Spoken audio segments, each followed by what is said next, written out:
सर्व मंगल मांगल्ये शिवे सर्वार्थ साधिके शरण्ये त्र्यंबके गौरी नारायणी नमोस्तुते. चैत्र नवरात्र हे चैत्र शुद्ध प्रतिपदा म्हणजेच गुढीपाडव्यापासून सुरू होते ते रामनवमीपर्यंत 9 दिवस असते. यावर्षी गुरुवार दिनांक 19 मार्च 2026ला ही चैत्र नवरात्र चालू होत आहे आणि समाप्ती याची शुक्रवार दिनांक 27 मार्च 2026ला होत आहे. महाराष्ट्रात शारदीय नवरात्राप्रमाणे चैत्र नवरात्र देखील साजरी केली जाते. पण काही ठिकाणी हे नवरात्र साजरी करत असताना घट बसवले जातात, तर काही ठिकाणी बसवले जात नाहीत. पण तुम्हाला जर तुमच्या घरामध्ये मंगल कलश स्थापन करायचा असेल, तर कलश स्थापना सकाळी 19 मार्चला 6:54 तुम्ही करू शकता. ते साधारणतः 7:43 ही मंगल कलशाची स्थापना तुम्ही करू शकता. आपल्या जीवनात कुलदेवतेचे स्थान हे सर्व देवांपेक्षा श्रेष्ठ आहे. कोणत्याही मार्गाने वाटचाल करावयाची असल्यास कुलदेवतेच्या सेवेला अग्रक्रम आहे.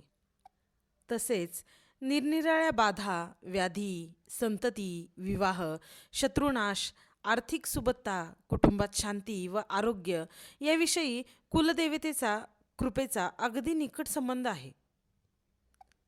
आपल्या कुलदेवतेसंबंधी माहिती ही प्रत्येकाला असायलाच हवी आणि तिची सेवा ही प्रत्येकाने करायलाच हवी. शक्यतो महिलांनी मंगळवार, शुक्रवार किंवा नाहीच जमलं तर दुर्गाष्टमीला उपवास करावा. चैत्र व अश्विन महिन्यातील नवरात्र उत्सव साजरा करावा.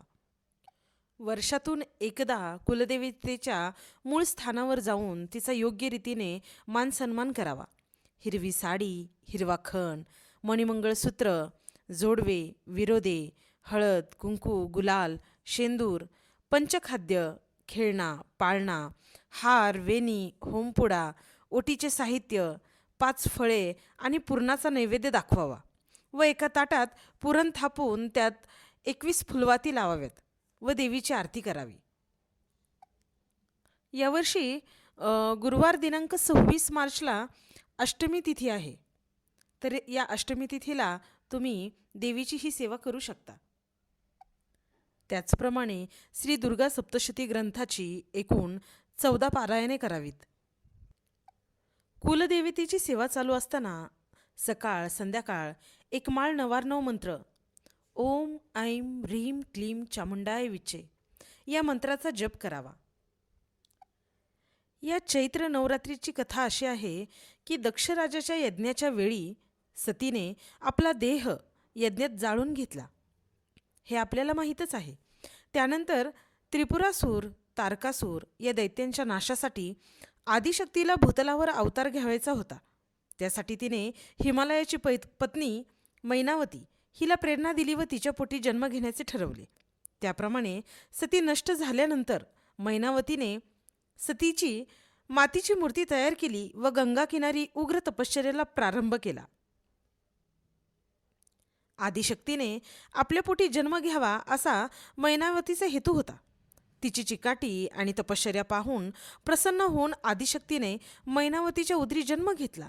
तो दिवस होता चैत्र शुद्ध प्रतिपदेचा. मैनावतीला मुलगी झाली.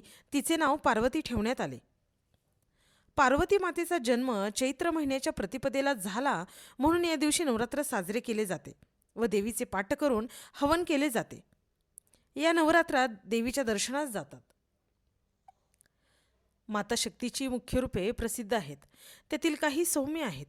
चैत्रातील देवी अन्नपूर्णा, भाद्रपदातील हरतालिका, श्रावणातली मंगळागौर, आश्विनातील ललिता गौरी ही सौम्य रूपे आहेत.